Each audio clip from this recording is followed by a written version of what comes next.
Welcome to the Beat the Odds Horse Racing Show with your host, Tony Manzella. This is the first episode of the new year. I hope y'all had a Merry Christmas and a Happy New Year.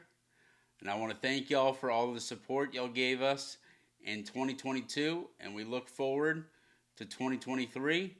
We hope y'all stick around. We have a lot of great things in store for y'all. But it's the first Saturday of the new year. Let's get into it. Our first selection starts at Aqueduct in race number 8, the Jerome. We're going to go with number 4, Lugan Knight at 4-1. This son of Golden Sense broke his maiden in his second start.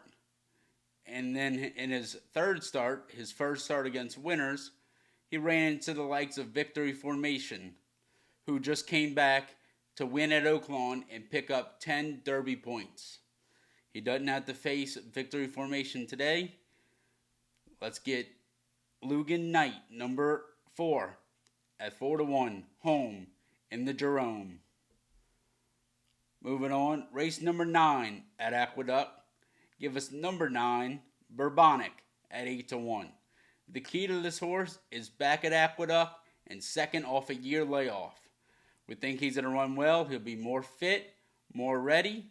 Give us Bourbonic at a nice, hopefully a nice price to win race number 9 at Aqueduct. Moving on to Gulfstream. We're going to be playing a late pick 5, and I hope there's some scratches because this is a wide open affair. All 3 out of the 5 races, and I hope there are some scratches because I don't want to play this big of a ticket. Race number 7, we're going to single the number 2. Race number 8, we're going with 1, 2, 7, 8, 9, 10, 11. Race number 9, give us the 3. Race number 10, give us the 2, 4, 6, and 7. And then race number 11, the closing leg, give us the 3, 6, 7, 9, 11, and 12. This ticket does cost $84, but if the prices come in the races that we're going deep, this thing will pay pretty hefty. But like I said again, I hope there are some scratches because I don't want to play an $84 ticket and could be out in the first leg. Not happening. Oaklawn, race number 3, give us the number 2 on the stage at 8-1. I'm not backing an 0 for 8, 4-5 favorite on the morning line. So I'm going with the Steve Asmussen first time starter. Steve Asmussen fires well first time out the box. Give us on the stage to go in the winner's circle first time out. Race number 8 at Oaklawn. Give us number 9, Bye Bye Bobby at 15-1. I think this horse will outrun his odds. He gets some class relief as he's making his first start out of the Zia Park Derby. He's back with allowance foes. I think he fits everywhere. And I think he'll outrun his odds and be in the top 4 at least. Give us number 9, Bye Bye Bobby at 15-1.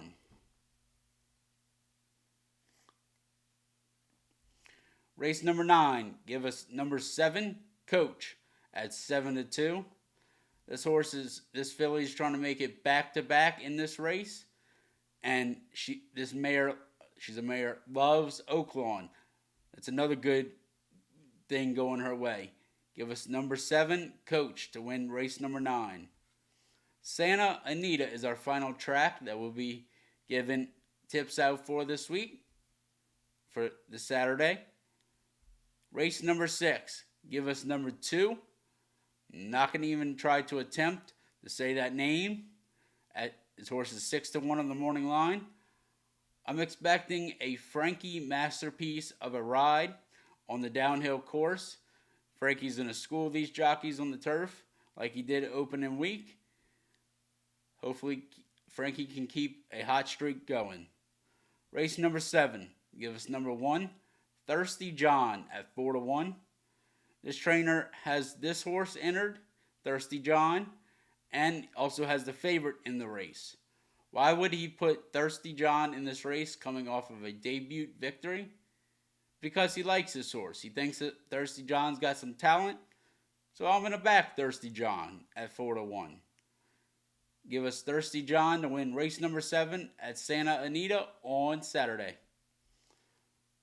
Race number 8. Give us number 9, Cast Member at 5-2. She's a perfect 3 for 3 in her career. She's been beating up on the Cowbreds. She's against Cowbreds again today, or Saturday. I think she'll do nothing but the same and go straight to the winner's circle and make it a 4 for 4. Give us number 9, Cast Member at 5-2 to win race number 8. Race number 9, I'm taking number 7, Holiday Arousal. Once this horse came down from Northern California in the fair circuits, she didn't discredit herself. She ran a nice second last time out at Del Mar. I think if she runs that effort again today, she'll be right there at the finish at a $10 winner. Give us number 7, Holiday Arousal at 4-1 on the morning line to win race number 9. Then race number 10, I'm backing the hot horse. Give us number 2, Doc Adams at 6-1. 4-race win streak. If she makes it 5 in a row, we'll cash. That's your picks for the first Saturday of 2023. But that's not it for this episode, because I would like to talk about the Eclipse Awards. The Eclipse Awards are the year-end championship awards in horse racing. Every division gets a champion. And we're going to go through each division. Let's get right into it. Two-year-old filly. There's a no doubt winner in this division. It's Wonder Wheel. She's 4 for 5 lifetime. The only hiccup in her career was a second in the Spinaway early in her 2-year-old season at Saratoga. So what? She came back to win the Breeders' Cup, but for fun. Give us Wonder Wheel to easily win 2-year-old filly Eclipse Award. 2-year-old male, once again, a no-doubt winner. Forte is your winner. Can't fault him for coming in second in his second career start. Not only was it against winners for the first time, not only was he second time out as a 2-year-old, doesn't know what he's doing, he's not experienced, came second. Came back and went 4 for 5 this year, won the Breeders' Cup, beat a Bob Baffert horse that was a heavy favorite and everyone was expecting him to win. So give us Forte to win 2-year-old male. 3-year-old filly. I think the first 3 divisions are no doubt winners. The winner is Nest. She dominated the 3-year-old filly division. Her only 2 losses came a second in the Oaks and a 4th against Older in the Breeders' Cup. She also placed second in the Belmont Stakes. So she had 3 losses this year, but when she was against her division, good luck beating her. They usually didn't. They only beat her once against 3-year-old fillies in the Oaks, where she ran a nice second. The 3-year-old male division. This is the first division where I think the voters could go any way of the 3. Between Epicenter, Taba, and Modern Games. I wouldn't fault them for voting Modern Games, but to me, it's between Epicenter and Taba. Personally, I don't like a 3-year-old turf horse winning this award. That's just me. I don't know. It's a grudge I have. I don't know. But the only way I'm in favor of it is if the dirt division is extremely weak and we have a different winner in each of the major races. But I don't think we had that this year. Give me Epicenter to win the 3-year-old male division. He's beaten everyone he had to beat. He beat Taba. He beat Zanin. He ended up beating Rich Strike. Yeah, he won the toughest Derby prep of them all in the Risen Star. He ran too good to lose in the Derby. He his summer was fantastic with his wins in the Jim Dandy, and he blew all the 3 year olds out of the water in the Travers. Showed you right then and there who was the best 3 year old in the country. Reach the starting gate. It's post time. I'll hear that. It's post time.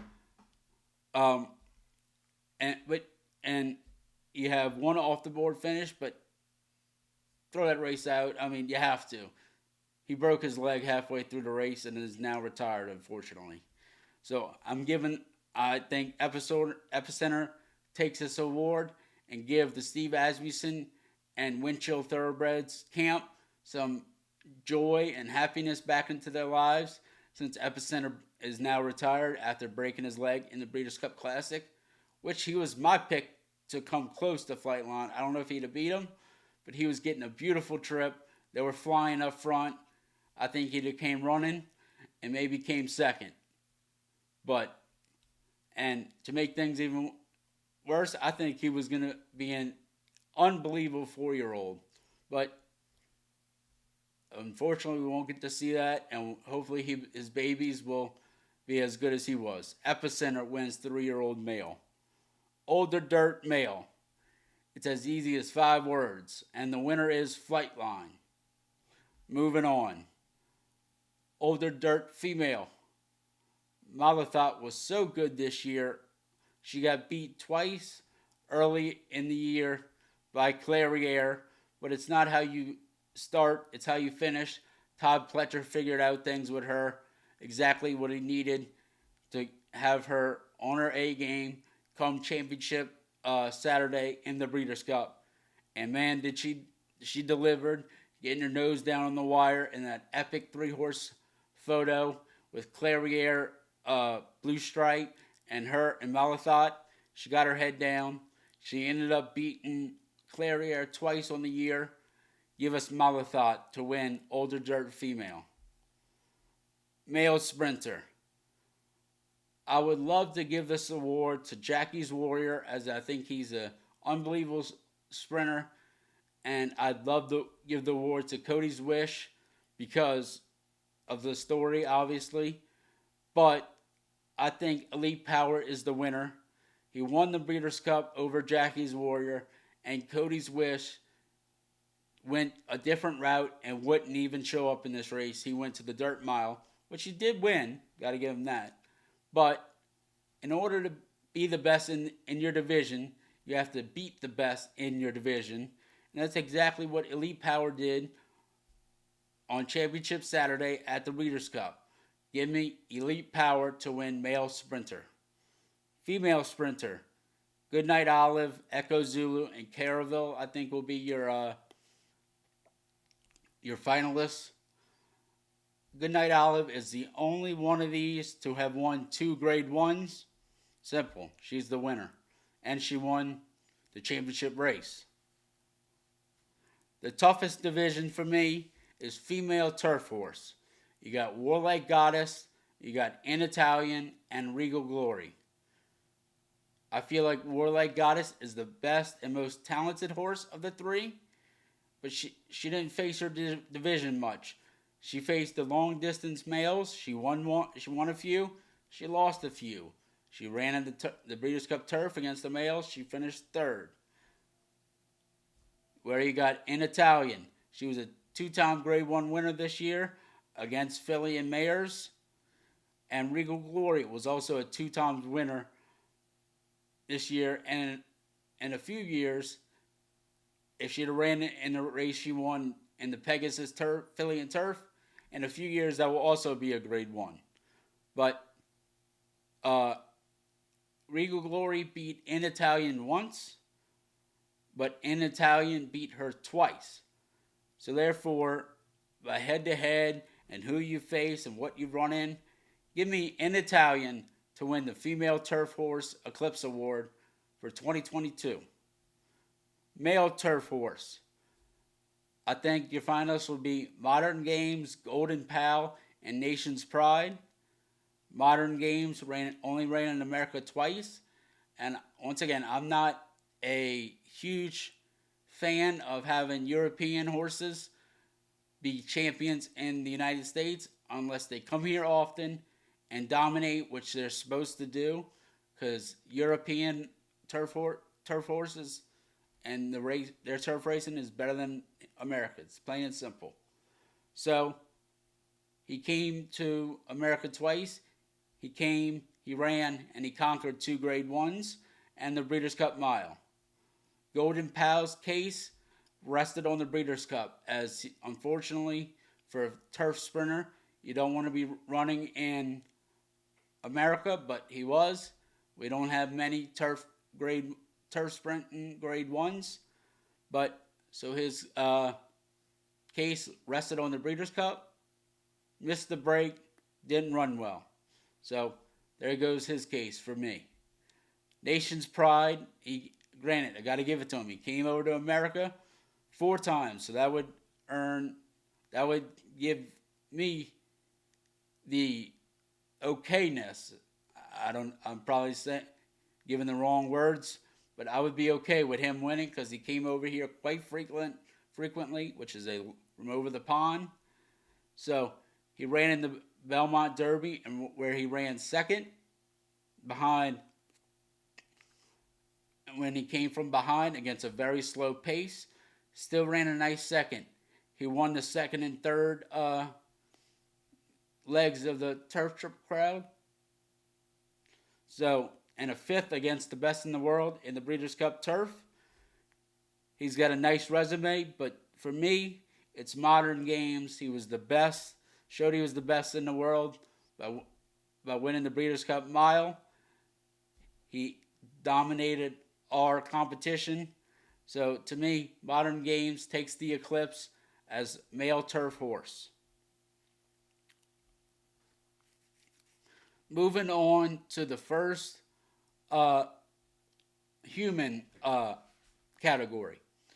For jockey, give me Irad Ortiz. He wins his 4th straight Eclipse. He led the country.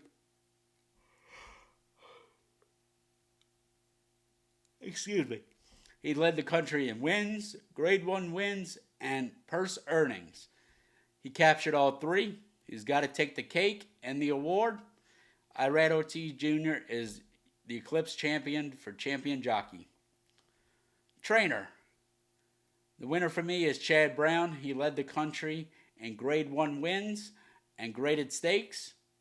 He had Zandon in his barn, who won the Breeders' of the Bluegrass and 3rd in the Kentucky Derby.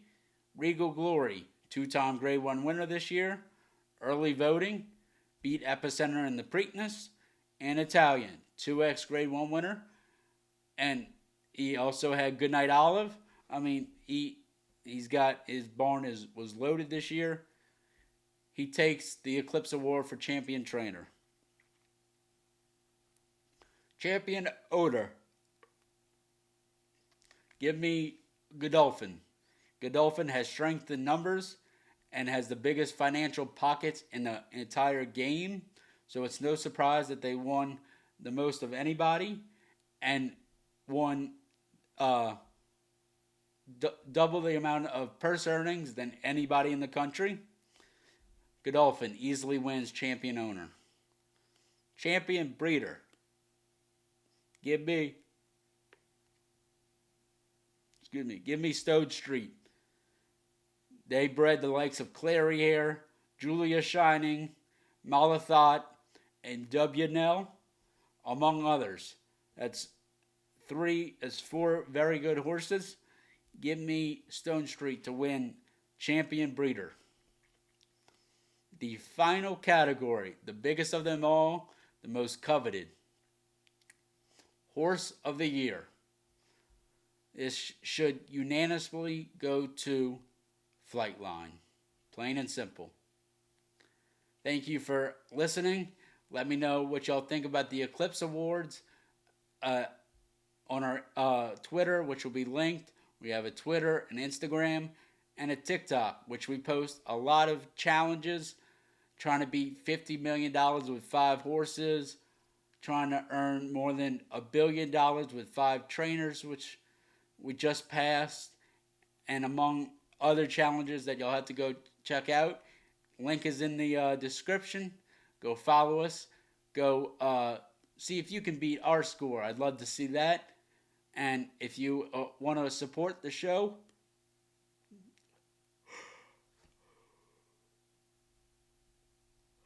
if you want to support the show, go over to our Patreon.